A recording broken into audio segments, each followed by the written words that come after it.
there's the statistics first and foremost, right? So the urban myth, I don't even know if it's true, but 80% of businesses fail in the first 24 months. If you allow for shelf businesses and a bunch of other stuff, it's probably worse than that.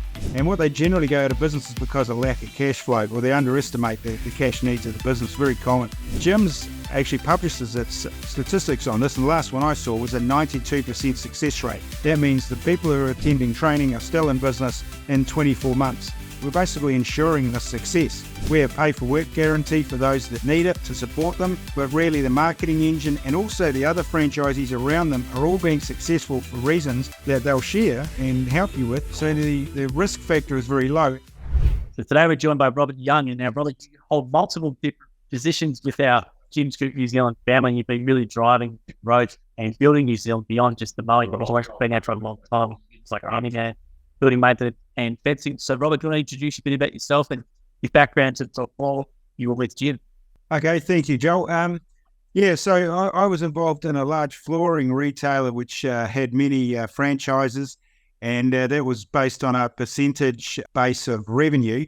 And I knew enough about it that when I saw the gym system, I saw the strength and the fairness in the fixed fee system. That was the first inclination. Then the more I learned about it, I ended up investing in bringing Jim's Handyman to New Zealand about 2.5 years ago, because there was identified a gap in the market for some quality services. There's plenty of cheap services, but New Zealand needs some proper services to get the jobs done properly. And then because of the success of that, we've decided to introduce fencing as a specialisation, and very recently we've introduced painting into New Zealand. So we're just getting our business established in Auckland now, with people in training and coming through the system, and the marketing starting to get out there and generate the work for those guys. And what we hope to do from here with the trades, as you said, building and maintenance, handyman, painting, fencing, is to grow that reputation as a supplier of trade services, because we've been in New Zealand for over 30 years with mowing, and 10 years with cleaning, and 5 years, I think maybe 6 years nearly, with test and tag, all gone very successfully. And we just want to get to that position in New Zealand that you have in Australia, where the customers just call us for everything. So you want your dog groomed, you want your house cleaned, you want your lawn mowed, you want your deck built, just call Jim's 0800 number, and we'll get the team there with the right skills and tool sets for that customer's requirements for just about anything. So I feel like we're about 2 years into a 5-year journey of normalising and having the spread of services to be able to offer that in New Zealand, just starting to look a little bit like Australia, and then we can hopefully one day we can become ubiquitous like you guys are in Australia now. I was going to say, Rob, what someone's watching this, explain to them the gym system in a bit of a nutshell. So obviously might have seen the mowing franchise going around and maybe not be too familiar with franchising, and just in a nutshell, sort of give people a quick summary about what it is. So the main reason anyone does it is to make more money, right? We've got to be real clear about that. The whole point is for everyone to make more money. It's not about hugs and kisses and, you've got a brand, therefore you flash. We have our system is set up to help our franchisees make more money and establish successful businesses. So they pay for that privilege and that opportunity, and the money is split into 3 parts. So depending on the division, you'll have a territory purchase price, and that includes everything you need to get going. So generally across the different divisions, you need a deposit, you need an appropriate vehicle, and you need your tools for whatever division you're in, and you're good to go. Now, the territory and the license that you're buying is a great start, and sure, you get the leads from your territory first, but really you're generally working in an area. So, for instance, here in Auckland, if you're in central Auckland, you'll spend your time in central Auckland. You shouldn't need to be going to south and west and north and spending all that time driving. We're generating enough business that you can operate, generally within about half an hour of your house. So that's you're owning the territory in the first place. And what we're going to do with that is build it up and sell it for as a going concern down the track. So I would say with any franchise system you look at least ask the question of what happens at the end, because with gyms you own it, so you have the opportunity to sell it and take more money once you're ready to retire, or you're off overseas, or you're doing something else. There's that. Any franchise system you look at, got to ask about the exit, because they're not created equal. So that's the territory, and then the ongoing fees. And for me, this is the real key to it. The fees are fixed. So the fees are fixed at a certain amount per month. Now, the thing about that is the harder you work, the more money you make. And that's pretty obvious. But what isn't obvious to people is that when you're paying a percentage of your income like you are with nearly other system out there, a couple of things need to happen. One is someone like me needs to invoice the customer to make sure I get paid. You as the franchisee are immediately going to start trying to hide work from me because you don't want to pay the commission. When I talk to you, I'm trying to get you to work hard and grow and make me more money. With the gym system, because you're on a fixed fee, if you decide to work 20 hours a week or you decide to work 70 hours a week, that's your business. And how that manifests itself is the only conversation we need to be having is how to grow your business.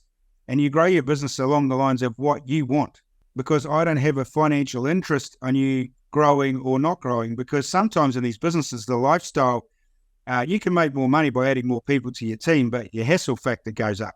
So if you want to work every hour that God sends, it burns an empire, that's fine. If you want to have a nice lifestyle and have a sort of a 30-hour week, that's fine too. One of my guys recently, his wife was, they're having their first baby, took plenty of time off. It's entirely up to him. No one's questioning him. He doesn't have to explain himself to anyone. He just does it. And the fixed fees manifest itself like that throughout the group and creates a very different relationship. Because when you're on a percentage basis and I'm invoicing the customer, so you're only supplying the labor, it's really my customer. But with the fixed fees, all your customers are simply that, your customers. And that takes us to the last part of the financial, the third part, which is lead fees.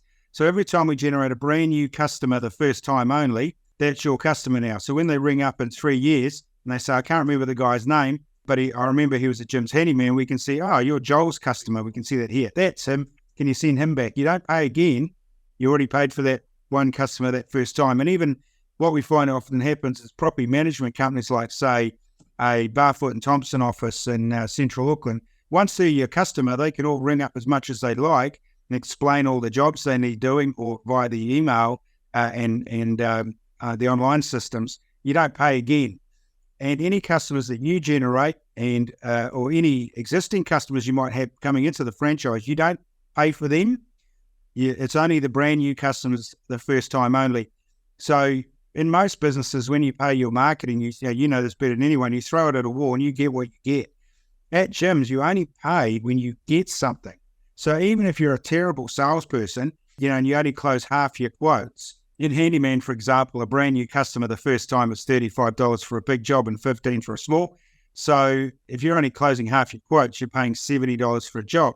But given the fact that our average job is just over $2,000, it's it works really well, and the guys really enjoy it. And you can turn up the leads from your territory, your local area, or your all areas, depending on what your needs are at that point. So the guys that are established just use the leads just to top their diary up, because we want to be making money three ways. We're charging a premium, but we are delivering a premium service, but you are getting a premium per hour by being part of gyms. Then you're billing more hours. So rather, these are the hours you work, how much of them are you actually billing? Because we know independents spend a lot of time doing a lot of extra stuff they're not actually paid for. And then the last way to make money is on the margin of the products you sell. So using Handyman as an example again, we get a tier 1 commercial discount at Bunnings, and the franchisees keep all that margin. We don't take any kickbacks or any retentions, because again, that would jeopardize our relationship, because then I'd be calling you each week asking you how much wood you've sold, when really we need to be talking about what do you want and how we're going to get you there. So we're constantly developing that business plan of yours, rather than talking about how much money you're making us, because all that's fixed. So it makes for a very open, honest relationship between us and between all the guys, because there's no conflict of interest there at all. So it's working gangbusters. I mean, we're the market leader in Auckland. Our competitors have been in the market for 20 years. We've been in the market 2 years, and we're the market leader. And now we're just going to make that happen in the rest of the country. And that's the mission I'm on right now. You've got a great team. I remember meeting some of the boys over there. I've had interviewed a couple, in Christchurch, and Corbett has just started recently as well. And it's a great setup what you've got over there. And I was going to say as well, for anyone interested in the contract, we can provide the contract before anything else. And we're very open with that franchise agreement and stuff like that for people to read, so they can see how transparent it is, because it is a very unique franchising agreement. And if people want to know more about it, they can just YouTube Jim on this sort of stuff and they'll hear about it. But let's talk now. Obviously, Handyman's a lot of good content we've got on YouTube where you can look up about the Handyman stuff. Let's talk about the other ones you've started now, which is the fencing and paint. So I think we've interviewed Rob Brown on fencing, which we'll have up soon, which is a good one for New Zealand about that. But let's talk about those divisions in isolation, maybe real quickly about the fencing, why Jim's fencing is a good option and why Jim's painting is a good option. So fencing is a specialisation. It's actually when people think fencing, they think about pine and paling fencing, but it's actually highly competitive and it's very difficult to make money in that because it's about 80% muscle. And in New Zealand, we've got plenty of muscle, but we're a bit short on the brains. So fencing it's very competitive and you need to be really efficient. But how I believe, and we are doing this, how we're driving the real profitability, really building a business you really want to own, is actually going up the value chain. So electric gates, keypads, camera systems, feature walls, rock walls, glass balustrades, this is where the money is. So we've changed tack just recently to looking to recruit very experienced people and plug them into our marketing engine. Because what we're finding with simply doing pine fencing is that with fencing, it's usually a multiple quote situation. So like all businesses, you've got to find your niche. And where Jim's is enjoying a lot of success is by selling boundaries at a much higher level. And you can specialize and learn as you go, depending on your market. For instance, in Cambridge, there's a lot of horse farms. I don't know if you call them that, whatever you call it, horse farms, yeah, racehorses and stuff. So they have a very particular type of fencing, right? So you need to specialize in that particular type of fencing. And then other places like Christchurch, they have a lot of security concerns for some reason. So that's what seems to be very popular is using the gates and the fencing truly as security rather than just a simple barrier, which is mostly the electronic side of it, which is the cameras that can be integrated into the walls themselves. And so that the beautiful houses are getting beautiful fences, as opposed to just the standard pine fencing you put on new stuff right now, which are really a bit of an eyesore, and they don't age well. But that's cheap, and what we're focused on is the quality side of fencing. So that's the market, and that's what we're going for in fencing. It's very early days, but that also gives us a lot of flexibility, and also we've reduced the price of the territories, not as an enticement or a discount. It's that we're right at that stage where the people are helping us get established, so it's fair that they pay a little less. We usually give them a bit of extra territory, and we need to spend the marketing that's required to get them busy, because the way, as you know, that Jim's really sells franchises isn't through some big flash presentation from me. It's the fact that they can talk to the existing franchisees who are genuinely happy. My philosophy, and I know that Jim shares this, is that every franchisee is with us every month because it's in their financial interest to do so. Right? It's as simple and pragmatic as that. So we invest and grow that market with that one consideration, is just helping our franchisees make money. Now, painting is something similar, except painting is a true trade. And there are many opportunities to get painting wrong. Painting is easy to get wrong, and that's the last thing we do. As you know, our nemesis is complaints. The main thing we're all about is no complaints and keeping the customer happy, because that's what's in the best interest of everyone involved. And painting is real easy to get wrong. So again, we're only recruiting experts here, and we're currently establishing a comprehensive training system, particularly for New Zealand conditions. It's going to be broken into two parts. One is for painting of new houses, and that's all about meters per hour, and the equipment that comes with us for you to be as efficient as anything in the market. And then the second stage is to progress to the villas and bungalows that we have, which is all about preparation. So being able to deliver and train people to a very high standard and then deliver a premium professional painting service looks to be the big gap in the market. And we're also generating a pipeline of people out of the sports arena, because a lot of these guys in the rugby and the league, and they make a bit of money quite good in their 20s, but at the end of their late 20s, they're pretty much out of a job. So we're going to be partnering with New Zealand Rugby to give them some alternatives, which is fencing, handyman, painting, so that they can progress into that while they're pursuing their rugby careers. And if it doesn't quite happen for them, they don't quite get that, the guys that, the pyramid's pretty steep and unforgiving. The top sort of couple hundred guys are doing fine, but the 5,000 guys behind them need to find a job. And and their coaches know and their managers know that they're better off having their own business. And because of the skill set and the attitudes it takes to become a top sportsman, in my experience, they make very good business people because they're disciplined and focused, and they understand that it's maintaining those standards every day, not trying to be Elon Musk and have all kinds of brainy ideas. It comes down to hard work, good service every day, and that accumulates into a top business. So quite excited about that. Resine, a New Zealand company that we're looking to support and we're partnering with, and their senior team are very bullish about what we'll be able to accomplish in the next couple of years. Again, because there's no one they point to in their industry, I'm sure they're out there, but no one that really jumps to mind that, yep, that's where you get quality paint services from, those guys. They're a lot of privateers, very piecemeal, and obviously many of them are very, very good, but they don't have that overarching brand that customers know. They can just call the 0800 number, job's going to be done properly at a fair price, and it's going to have a proper warranty and a business behind all the work we do. So if they do have any issues, they will be sorted out. I mean, many people are amazed that we actually have a warranty fund, like actual money sitting in an actual bank account, ready to react at any time to someone who needs a warranty claim. Hardly any business I've heard of does that. They talk about it, but to actually, I think we're up to, in Handyman, for example, I think we're about 70 grand or something, and it's sitting there just waiting for a customer if they need it. I mean, there's very few businesses can say that, and it's really good for the guys to know that that backup is behind them as they go about their daily business.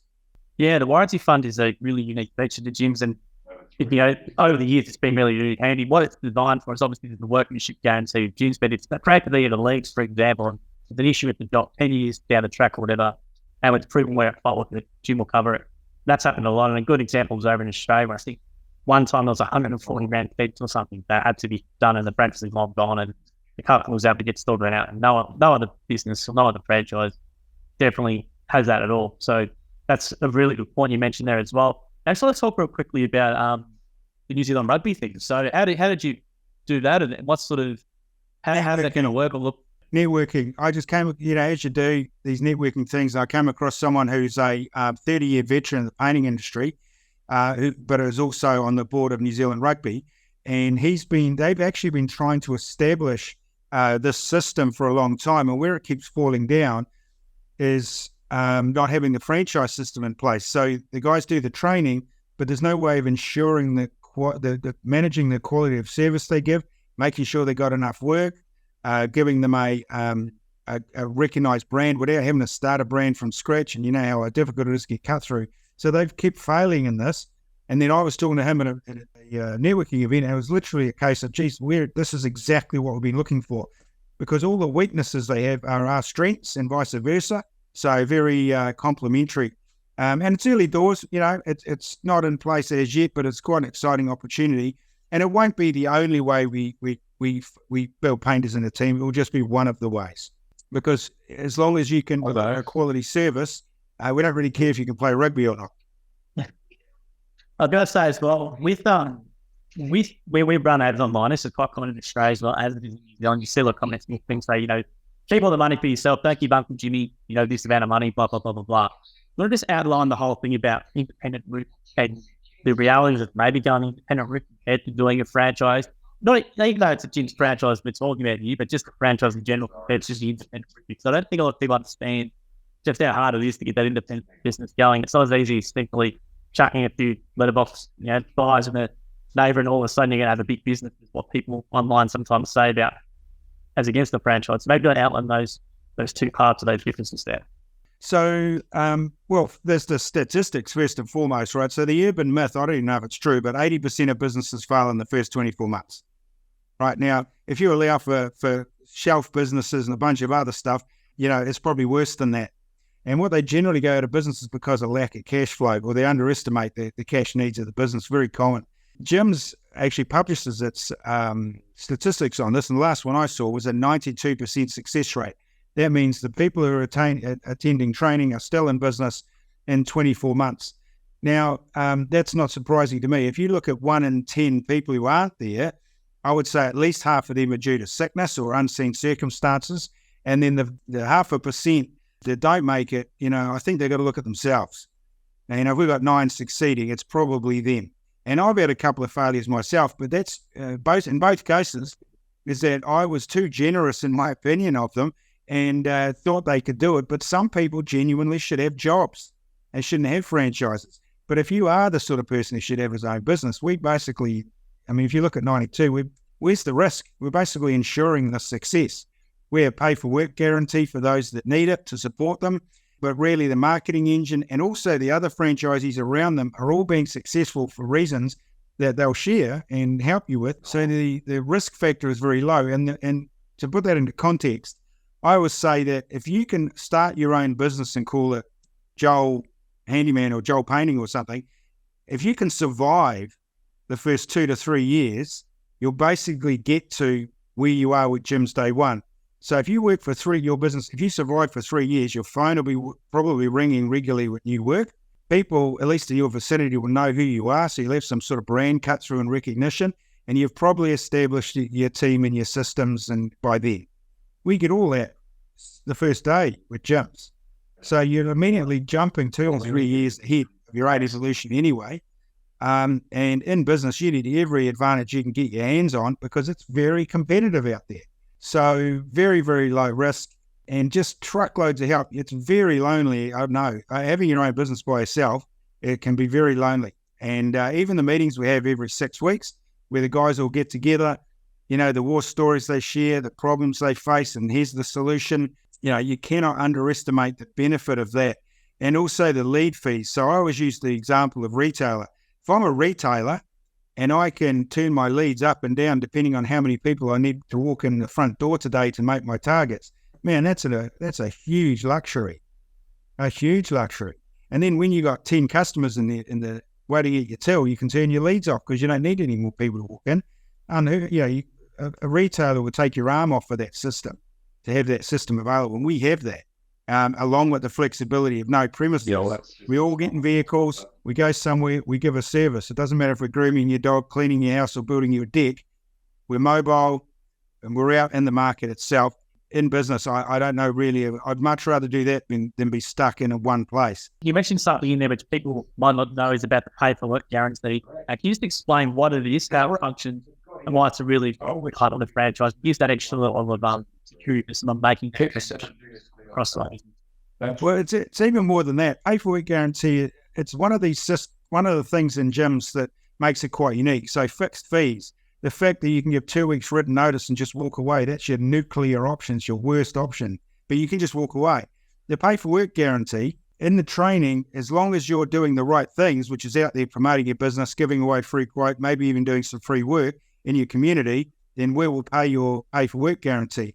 And a couple of smart things about that is the pay for work doesn't come from head office, it comes from me, right? So I could put my hand in my pocket and give it to you if I don't find you enough work through the marketing systems. So therefore, I'm not just going to throw bodies at it, right? So any other franchisee system that doesn't have pay for work guarantee, just recruit whoever you want. Let them sink or swim. You've got no liability in it. But I personally do. And it's very clever that gyms have made the system that way.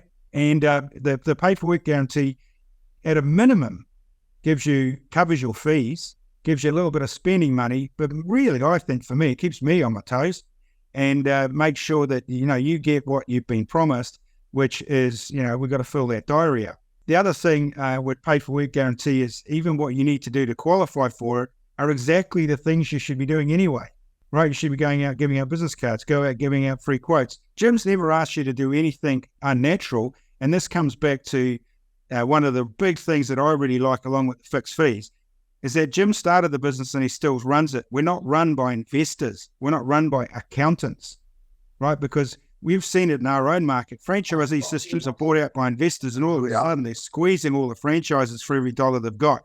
And Jim's doesn't do that. And pay for work guarantee is a good example. It's very fair. It takes away all of the risk and it keeps the franchisor on their toes. And you've got the other thing is it's talked about on YouTube. It's not a secret. There's Jim talking about it freely on YouTube that anyone can watch anytime. With over 5,000 franchisees, we can't keep our system a secret anyway. And it's all out there. It's all transparent. Even what I do, in fact, I've done it every single time, is I send people to induction training before they sign their franchise agreement. So by the time they come to sign their franchise agreement, I've spent hours with them. They've been in Jim's head office for days. They've met everyone. You're in training with 100, 120 people. They're asking questions you haven't even thought of yet. So when you get back from induction training, you know exactly why you're doing it, exactly how it works, and that's when you can put pen to paper. Yeah, it's very unique because a lot of franchises don't show you anything or train you in anything before you sign the agreement. So we're the opposite. We want you to actually do the training and then sign an agreement afterwards. So it's really, really important. So I think it's a great point as well. And the paperwork guarantee, I've actually learned this the other day from another few franchisees we've interviewed who are in other systems. And apparently some systems advertise the income guarantee. And if you do claim it, you have to pay it back at some stage. So it's not just which I learned the other day. Nice. So if people are looking at this and looking at other franchises, just make sure you look at the income guarantees and if there comes with some strings attached, because there's a lot of interesting systems out there when you learn about it. So, well, I had for the first time in ages, I saw a new franchisee for one of our competitors the other day, and I was gutted because I know for a fact if he'd talked to us, he'd be with us, because my main competitor charges the same fees as us plus 7% of your turnover. So it's just no issue, no comment, right? It's just, why would you spend an extra 7% a year for, something similar? So if people talk to us, generally I find we don't, if we want them, because we don't obviously want, we don't want, 60, 70% of the people actually call us because they just simply don't have the skills. But absolutely gutted to find out I lost one person to a competitor because they obviously hadn't talked to us. A lot of the competitors over here are owned by bigger businesses, and bigger businesses that have flash offices and big teams of management. Well, guess who pays for all that? The franchisees. So at gyms, we're really lean. Painting, fencing, handyman, building and maintenance is only me, right? And then it goes to the head office and 5,000 businesses are sharing that bill. So that's how we can maintain this business model of taking just a little bit of money, but out of a lot of people. And, that's how Jim's grown such a successful business. Yeah, it's something we should advertise a little bit more, but something people watching should consider is if your franchise system, got private equity or got some sort of investment involved, because that then changes the relationship between head office and the franchisee, whereas the duty goes to the shareholders of the investment for the franchisee, whereas Jim's is always the franchisee first, because Jim owns it and he's very, very active involved. And I'll also say people check out the Jim's Group New Zealand YouTube channel and the Jim's Group channel, and generally, and as you said, there's so much stuff there with Jim. We're very transparent. You can see the full training online. So I don't think people realise how good the training is. Obviously, there's a few videos online they can watch to get a sense of it. But you don't get your feedback from your franchisees. Do you want to talk a bit about the training and what's involved with that as well? Well, induction training is in two parts in New Zealand, because not everyone has a New Zealand passport yet. They might be on a residence visa. So we have training in Christchurch every 6 weeks. But in Australia, I try, if possible, I send people to Melbourne for the whole experience, because you're going over on a Sunday, you're back on a Thursday, and everyone I've never had anyone go to that training and not sign up when they get back.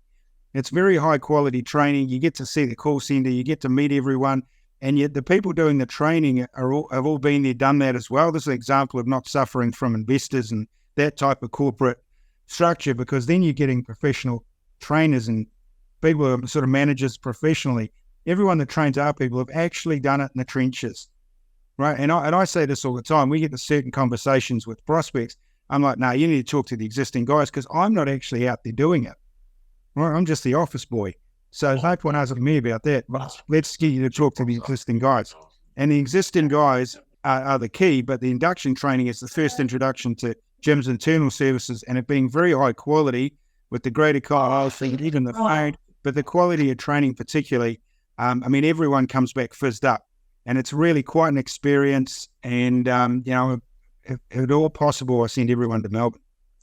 Yeah, I remember meeting your guys over here, and it's great to have them over. And it's a really good experience. It's hard to describe. Obviously, we do have New Zealand-based training now, but that's just been rekindled, whereas the Jim's Group training over here has been relentlessly improved, over a long time. And it is quite an experience. People can check it online as well. Jim's Ethos is actually online in full as well. If people want to get a sense for the franchise, if you're looking at us and some other options, please check out the YouTube channel. I think that's a great resource for people as well as the podcast. We've got a lot of New Zealand interviews now, so please check out the Jim's podcast for that as well. I was going to say, Robert, as well, what do you like about being a part of the brand? Because you obviously got a heap of business experience, and the great thing about people coming under with you as a franchisor is you've got a lot of experience. Not just, a lot of the time the gym is from franchisee to franchisor, right? And that's what they've known they were employed for. Whereas with you, you've got all this extensive business experience from doing a lot of different things, dealing with a lot of money and all that sort of stuff. And they get a lot of, and what they probably don't realize is just how experienced you are and how much great experience they get access to with you as a franchisor in New Zealand. I think it's a really good, you're almost like a high-powered business coach in a way, essentially, as well, aren't you? Yeah, definitely. Yeah, because a lot of the guys have different strengths and weaknesses. Like some of the guys are highly skilled tradespeople, but they've never really run their own business, or they're quite uncomfortable with selling. And so I'm teaching them the true nature of selling, which is simply being honest and being yourself, and being don't try to sell per se, just be honest about what you're doing. And then other guys have got like one of the guys on the North Shore, in his last job, he had over 100 staff working for him, and now him and his mate cruise around the bays over the North Shore doing these jobs for people with no stress, zero stress. And that's what's important to him.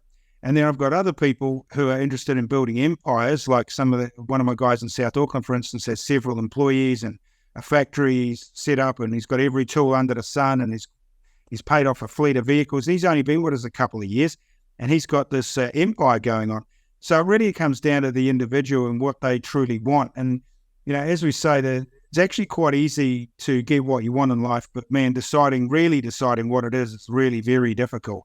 But once you decide what you want, it's actually pretty easy, because you can just pursue that target.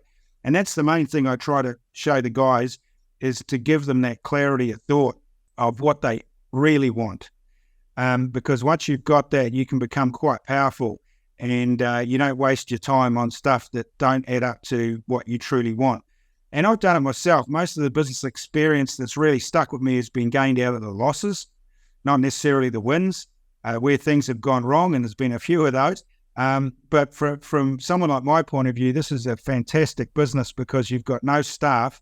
You've got what I consider business partners, which are the franchisees. We are absolutely in this together, and I only succeed if they do, and I fail if they do. And not in a wishy-washy way, in a direct, real way. So mentoring them, the guys that need more business acumen, or the guys with lots of business acumen, we need to focus on the skill set, so that each franchisee is getting tailored coaching on their base requirements. You can't do everyone the same, because not everyone's the same, not by a long stretch, and not everyone wants the same things.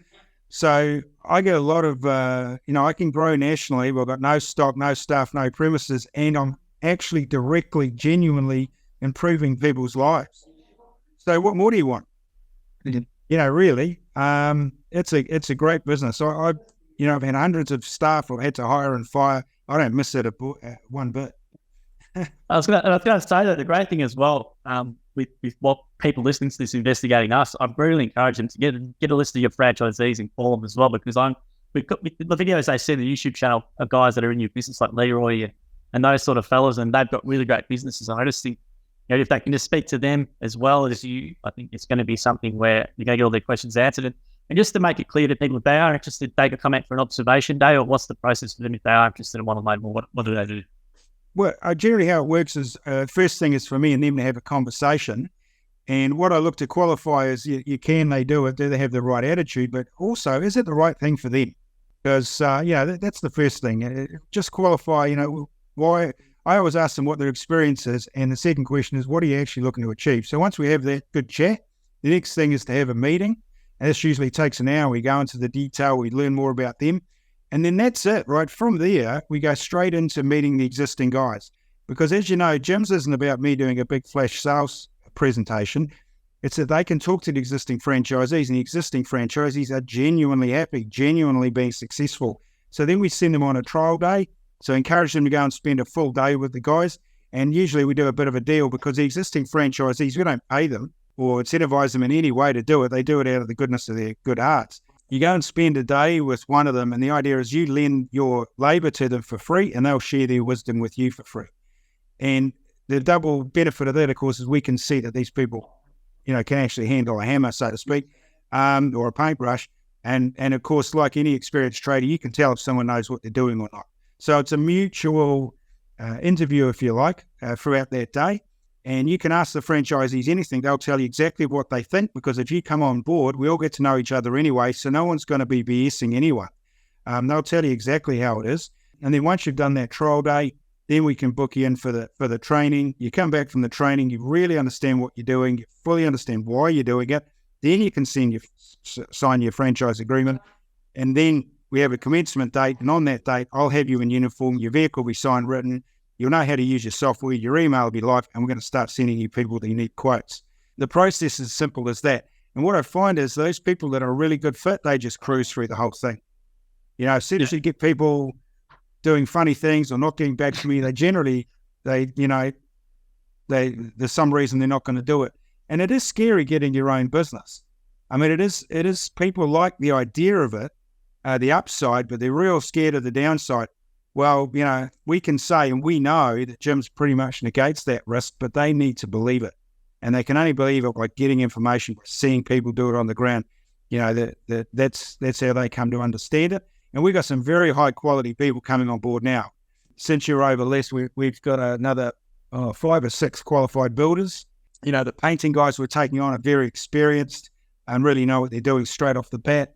So the overall knowledge and experience is only increasing all the time. Yeah, no, when we were over there filming some content, meeting our guys are all really, really impressive, and just how happy they were just being able to, go from what they were doing to something where, you got someone like there with multiple staff, or you've got some guys who are sole traders, and just from interviewing them, I've actually met a few of them. Corbin's a good example. So Corbin, if they want to listen to his interview when it's live, he was in training, I met him here, and from the IT field, completely unrelated, and then came on board and did the franchise. And just when I was speaking, he was so happy. It was interesting just to see how happy he was coming through the screen, and just, it was interesting you say that there is so many reservations that people go from employment. They think, well, I'm safe in the employment. This is the risk. Whereas, with companies and how they work, and you can be fired at any minute, right? So it's sort of not a risk to take that leadership in. And the thing with gyms is we've got those things, paperwork guaranteed. You don't have to worry about the marketing and all that sort of stuff. You will hold their hand through the whole process and get it in. So they just really have to do a good job. That's what the people need to know of gyms. It's just basically, when you're a franchisee, your main job is to concentrate on really, really good customer service, and then the rest will be handled for you as well. Well, we're also told by the market, right? If you look at banks, for example, when you're going to apply for a mortgage, you got a job. Oh, that's your salary, right? No problem. Yeah. I've got this business I own. Oh, hang on a sec, right? We need all this information. But in a job, first and foremost, you're always at the mercy of whatever the boss thinks of you in any given moment. They sack and change and quit, and all kinds of things happen. When you own a business, every year that you work in that business is all those relationships, all that contact points, all that good customer work you did. You own it. It's in your back pocket. It doesn't belong to the company you work for. So, and people complain with employees, they always want more money, they want this. Oh, add more value. They don't want to hear it, do they? But when you got your own business, every bit of effort you put in is yours, and it's in the bank. You help Mr. Smith over here. Mr. Smith sells for his people because you looked after him. That reputation, you own it. And you get to sell it at the end. Most people in employment, they think it's a good job if they get a redundancy package at some point. Yeah. There's no redundancy package that adds up as much to a going concern, right? So when you sell your Jim's Handyman Mount Roskill, and if you were selling Gold Handyman Mount Roskill, and you are the business, right? You're the business. So when you sell your business, you're going to sell your customer list to another person who's in your business somewhere near you. When you sell your Jim's business and you step out of the business, we're still here. The leads are still in place. The rest of the team are here to help you. We can finance you into it. We can train you. So that, as a going concern, is far more valuable. And unless we get another lefty government in, you shouldn't be paying capital gains tax on that in New Zealand. So that you actually get that money on the way out. That's much better than any redundancy. That's everyone forgets about that end result. And when they tend to come in this end, you got to keep one eye on what happens when you're finished. And am I building an asset that actually worth some money here? You never get to do that in a job. I mean, how many people have been in a job and, the manager loves you, but the manager leaves and another manager comes in and doesn't like you at all, gets their own team in. There's nothing secure about a job. There's lots of things secure about a business. And one of the key things about that gyms we don't really talk about much is all of our franchisees have hundreds of customers, which is much better from a business point of view, because if you've got 100 customers and you lose 10 of them for some reason, you got another 90.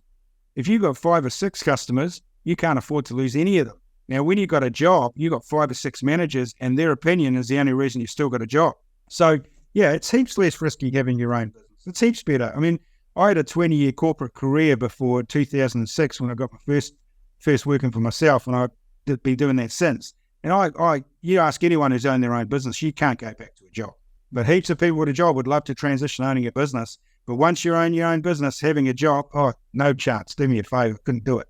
Yeah, I was going to say, there's also the regret. A lot of people, if they leave a job to start a small business, aren't going to maybe regret that decision, but they might regret staying in a job to their 50 or 45 and not taking that chance. So not having that regret, because I think a lot of people do regret not taking the chance with the business. And I think the gyms, and if you are risk adverse, the gyms franchise model is just a no-brainer. Like just risk adverse someone. Managing risk is business, right? More risk, more reward, more failure. It's all, it's all doing this. But the difference is that even if your dreams to be totally independent, then what you should do is get yourselves a gym's franchisee for 3 to 5 years, and then you're ready, right? Because most businesses fail because people don't know what they don't know.